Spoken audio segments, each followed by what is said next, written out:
few weeks ago, I was sitting up here worshiping, and I saw this vision of a donkey, like rearing back on his haunches, pulling against a rope, and Jesus is pulling the rope, and he's like, come on, do the thing I told you to do. And I'm like, okay, so there's people here who are not obeying, or they're not listening to God. And he was like, no, that's you. So it's me. But it could be someone else too, right? So I think we all have areas in our life we wanted to step out and do big things, right? Like, you could live a mediocre life if you want to. You could get through the days, you could get to the end of the week and say, oh, it's the weekend again. Or you could, push yourself into the place where God has for you in your destiny. So my favorite person to look to in the Bible when I think about this is Gideon.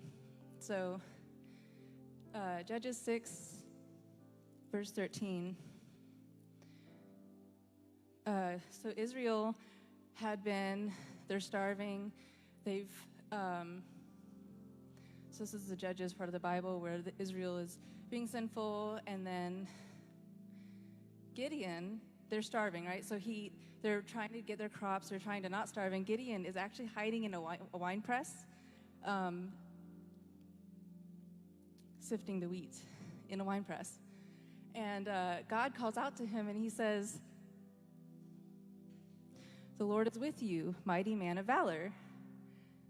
And it's just kind of ironic, right? Like, he's hiding in a wine press, and God's like, mighty man of valor. And I'm sure he was like, who else is in here, But no, God was calling him out and saying, you are a mighty man of valor. And I love that God does that to us, right? So he calls out what he sees in us, and we can choose to be that or not, right? So Gideon said to him, oh, my Lord, if the Lord is with us, why then has all this happened to us? And where are all his miracles which our fathers told us about, saying, I imagine him with like a little bit of attitude, God, did not the Lord bring us upon Egypt?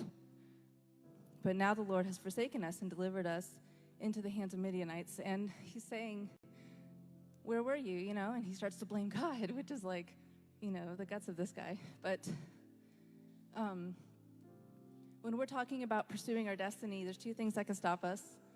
One is not truly believing who you are. And God will call you out to who you are, and you can choose to believe that or not. And Gideon is like, he goes on and he says, the Lord talks to Gideon. He says, go in this might of yours, and you shall save Israel from the hand of the Midianites. Have I not sent you? And Gideon is like, really, me? Like, I'm the least family of this whole area, and also I'm the least of my family. Like, are you sure you want it to be me? And God is like calling him forth to be this man that God knows he is.